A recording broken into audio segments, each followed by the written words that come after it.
Assalamualaikum warahmatullahi wabarakatuh. Perkenalkan, kami dari kelompok 2 Pendidikan Kewarganegaraan di SDMI dengan anggota 5 orang. Saya sendiri Santi Martina, Syahdan David Firmansyah, Sylvia Nur Cahyani, Ulfi Mufidah, dan Vera Etniati Putri. Pada presentasi kali ini kami akan membahas tentang desain pembelajaran kelas 2 di SD dan MI dengan beberapa rumusan masalah, yaitu pengertian desain pembelajaran pendidikan kewarganegaraan di SDMI, karakteristik pembelajaran siswa kelas 2 di SDMI, jenis desain pembelajaran, dan contoh desain pembelajaran pendidikan kewarganegaraan kelas 2 di SDMI. Masuk pada pembahasan yang pertama, yakni pengertian desain pembelajaran. Istilah desain pembelajaran dalam literatur asing dikenal dengan istilah introduction design. Hal ini dikarenakan karena istilah instruction atau instructional dalam istilah teknis pendidikan di dunia barat semakna dengan istilah pembelajaran. Sedangkan desain sendiri merupakan kata serapan dari bahasa Inggris, yakni design, di mana kata ini berasal dari bahasa Latin designer, yang berarti merancang, menjelaskan, menunjukkan, dan memadai. Nah, istilah desain ini banyak didefinisikan oleh banyak tokoh. Yang dapat kita simpulkan dari pengertian desain pembelajaran adalah proses yang dilakukan secara sistematis untuk menyelesaikan masalah pembelajaran, meningkatkan kualitas pembelajaran, atau untuk mencapai tujuan pembelajaran yang terdiri atas rangkaian kegiatan perancangan, bahan atau produk pembelajaran, pengembangan, dan pengevaluasian rencana. Untuk apa? Untuk menghasilkan rancangan yang efektif dan efisien. Jadi desain pembelajaran itu disusun untuk merancang kegiatan pembelajaran kita dalam kegiatan belajar mengajar. Selanjutnya yaitu poin B, pembelajaran pendidikan kewarganegaraan di SD atau MI. Pendidikan kewarganegaraan adalah mata pelajaran yang digunakan sebagai wahana untuk mengembangkan dan melestarikan nilai-nilai luhur dan moral yang berakar pada budaya bangsa Indonesia. Menurut Azumardi Azra, pendidikan kewarganegaraan adalah pendidikan yang mengkaji dan membahas tentang pemerintahan, konstitusi, lembaga-lembaga demokratis, rule of law, HAM, hak dan kewajiban warga negara, serta proses demokrasi. Strategi pembelajaran pendidikan kewarganegaraan atau PKN adalah siasat atau kiat yang sengaja direncanakan oleh guru berkenaan dengan segala persiapan pembelajaran agar pembelajaran berjalan dengan lancar dan diperoleh hasil yang optimal, yang biasanya dibuat secara tertulis oleh guru di kelas, mulai dari telah kurikulum, penyusunan program tahunan, program semester, program satuan pembelajaran, sampai dengan rencana pelaksanaan pembelajaran. Apabila pembelajaran PPKN disampaikan oleh guru dengan cara menjelaskan saja dan peserta didik hanya mendengarkan tanpa melakukan suatu tindakan, maka penjelasan tersebut amatlah sulit dimengerti oleh peserta didik. Proses belajar mengajar yang demikian ini akan menyebabkan kegiatan belajar menjadi monoton, siswa yang pasif, tidak kreatif, dan pada akhirnya ketika peserta didik menghadapi beberapa masalah pada pelajaran berikutnya, ia akan mengalami kesulitan dan gagal menyelesaikannya. Untuk itu, perlunya menggunakan strategi pembelajaran di kelas, khususnya untuk pembelajaran pendidikan kewarganegaraan atau PKN. Karakteristik pembelajaran siswa kelas 2 SD atau MI. Siswa sekolah dasar terbagi menjadi 2 bagian, yaitu siswa kelas rendah dan siswa kelas tinggi. Siswa kelas rendah merupakan siswa yang berada pada tingkatan kelas 1, 2, dan 3 dengan rentang umur 6 sampai 9 tahun.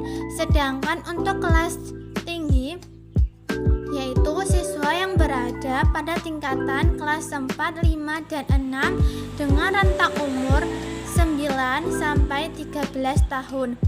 Untuk perkembangan kognitif siswa kelas rendah dapat dilihat dari kemampuan siswa untuk mengelompokkan objek, melakukan seriasi, banyaknya kosakata, sudah mulai berminat terhadap tulisan angka, aktif berbicara, dan telah mengetahui makna sebab dan akibat. Ciri-ciri perkembangan berpikir siswa kelas rendah antara lain: yang pertama, pembelajaran konkret, yaitu bahwa pembelajaran yang dilaksanakan harus dapat diraba, dilihat, didengar, dan diotak-atik. Benda konkret yang dimanfaatkan ditekankan kepada lingkungan sebagai sumber belajar. Yang kedua, pembelajaran bersifat integratif. Pada siswa usia kelas rendah sekolah dasar memandang bahwa suatu pembelajaran sebagai sesuatu yang utuh. Siswa pada tahapan ini memandang pembelajaran sebagai satu kesatuan. Proses inilah yang disebut dengan berpikir deduktif. Yang terakhir yaitu hierarki. Pada tahapan ini, siswa kelas rendah sekolah dasar belajar dari hal-hal yang sederhana menuju hal-hal yang lebih kompleks. Faktor utama dalam proses pembelajaran di kelas rendah yaitu dengan melaksanakan proses pembelajaran konkret. Pembelajaran yaitu pembelajaran yang dilakukan secara sistematis dan logis untuk memberikan informasi kepada siswa melalui kejadian dan fakta yang berada di lingkungan siswa. Pembelajaran konkret inilah pembelajaran yang sangat cocok diterapkan pada proses pembelajaran di kelas rendah. Proses pembelajaran ini harus dilaksanakan oleh guru sehingga bahan ajar, model pembelajaran, dan model penilaian yang sesuai dengan perkembangan siswa. Jenis-jenis desain pembelajaran. Yang pertama adalah EDA. Model desain pembelajaran ini dalam tahap analisis, guru mencari tahu apa yang harus dibutuhkan peserta didik dalam belajar, sehingga apa yang ingin dicapai oleh peserta didik dapat terpenuhi. Selanjutnya, pada tahap implementasi, guru menerapkan hasil desain untuk mengetahui peningkatan hasil belajar maupun keefektivitasan setelah digunakannya bahan ajar, media, dan juga strategi. Desain pembelajaran model EDA ini bisa diterapkan dalam pembelajaran tematik di SD atau MI. Yang kedua adalah Assure.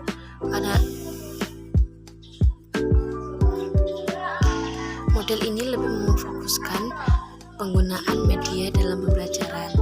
Adapun kelebihan model ini yaitu model ini dapat direncanakan dan diimplementasikan dalam waktu yang relatif singkat. Komponen cukup lengkap untuk mendesain pelaksanaan pembelajaran. Peserta didik dilibatkan aktif dalam proses pembelajaran, sangat sesuai bila digunakan dalam proses pembelajaran di sekolah. Adapun kelemahannya yaitu untuk mengembangkan peran peserta didik perlu upaya yang dilakukan secara khusus, adanya penambahan tugas dari guru. Yang ketiga adalah model Dig and Carry Design. Pembelajaran model Dig and Carry merupakan suatu proses dalam mendesain pembelajaran untuk mencapai tujuan pembelajaran dengan mengatasi masalah rencana belajar yang ada di SD atau MI, yaitu DSI atau PK, Desain Sistem Instruksional Berorientasi Pencapaian Kompetensi. Model DSI PK adalah model desain yang sederhana dengan tahapan yang jelas dan bersifat praktis. Hal ini sesuai dengan kebutuhan responden yang menginginkan suatu model yang mudah dicerna. Dalam model ini, rancangan pembelajaran bukan hanya menyangkut rancangan kompetensi akademis sesuai dengan standarisasi kurikulum, melainkan juga merancang kompetensi dan akademis yang kompetensi sesuai dengan tuntutan dan kondisi daerah di mana siswa tinggal. Pada penjelasan sebelumnya tadi atau pada poin A sudah dijelaskan bahwa desain pembelajaran adalah suatu proses yang dilakukan secara sistematis untuk menyelesaikan masalah, untuk meningkatkan kualitas pembelajaran atau untuk mencapai tujuan pembelajaran tertentu. Jadi dalam sebelum memulai pembelajaran itu guru harus menentukan atau mendesain pembelajaran, mendesain bagaimana alurnya pembelajaran. Di Di sini kami akan memberikan contoh desain pembelajaran pendidikan kewarganegaraan kelas 2 MISD atau biasa kita sebut dengan RPP. Pada RPP ini ada beberapa bagian, yaitu ada nama sekolah, ada kelas atau semester, ada pelajaran, ada bab, pembelajaran dan alokasi waktu. Misalnya nama sekolahnya yaitu SD Putra Bangsa, kelas 2 semester 1, pelajaran PPKN atau pendidikan kewarganegaraan, bab itu aturan di sekolah, terus pelajaran itu hari keberapa, misalnya pembelajaran minggu ketiga gitu. Terus alokasi waktu itu 2 kali 30 menit. Kemudian ada kompetensi inti, yaitu misalnya menerima, menghargai, dan menjalankan agama yang dianutnya. Pada saat berada di sekolah, siswa itu bisa menghargai teman-teman yang memiliki perbedaan agama seperti itu. Kemudian ada kompetensi dasar, yaitu misalnya siswa pada saat di sekolah, siswa menunjukkan perilaku pada tata tertib dan aturan yang berlaku dalam kehidupan sehari-hari di sekolahnya. Kemudian ada indikator pencapaian kompetensi, misalnya menyebutkan kegiatan yang dilakukan di sekolahan, memberikan contoh aturan yang ada di sekolahan, dan memberikan contoh aturan yang ada di sekolahan. Kemudian ada tujuan pembelajaran. Jadi dari kegiatan ini tujuan pembelajarannya seperti apa, tujuan akhirnya seperti itu. Misalnya melalui kegiatan mengamati video, siswa dapat menyebutkan kegiatan yang ada di lingkungan sekolah seperti itu. Kemudian ada materi pembelajaran. Materi pembelajaran tadi seperti sama dengan halnya bab, yaitu aturan yang ada di lingkungan sekolah. Kemudian ada pendekatan dan metode. Pendekatan yang digunakan misalnya TPACK dan metode tanya jawab dan penugasan. Jadi metode pelajaran kita menggunakan sesi tanya jawab, kemudian setelah adanya penjelasan dan sesi tanya jawab, guru bisa memberikan tugas-tugas agar siswanya lebih memahami materi yang sudah diberikan. Kemudian ada kegiatan pembelajaran, itu ada kegiatan pendahuluan, yaitu guru menyapa, terus mengulas kembali materi-materi yang sudah dijelaskan sebelumnya, seperti itu. Kemudian ada kegiatan inti, yaitu kegiatan yang inti dilakukan dalam pembelajaran tersebut. Misalnya guru memberikan penjelasan tentang materi yang ada aturan-aturan di lingkungan sekolahnya. Kemudian ada kegiatan penutup, yaitu siswa dan guru membuat kesimpulan dari pembelajaran yang dilakukan pada hari itu. Kemudian ada media atau alat dan sumber belajar. Misalnya pada pembelajaran hari ini guru menggunakan media apa? Kalau online ini kan biasanya kita menggunakan WA Group atau aplikasi Zoom atau Google Meet seperti itu. Kemudian sumber belajarnya diambil dari mana? Biasanya guru bisa mengambilnya materi dari YouTube atau menggunakan buku siswa untuk SDMI kelas 2 mata pelajaran PPKN seperti itu. Kemudian ada penilaian, ada pembelajaran remedial dan pengayaan. Pada penilaian ini tergantung pada gurunya mengambil nilai dari mananya. Misalnya dari penilaian hasil belajar, yaitu penugasannya tadi. Kemudian ada penilaian sikap, yaitu penilaian biasanya kita diambil dari keaktifan siswa saat pembelajaran berlangsung. Misalnya jika siswa tersebut sering bertanya, maka mendapatkan nilai yang bagus seperti itu. Mungkin itu yang dapat saya sampaikan.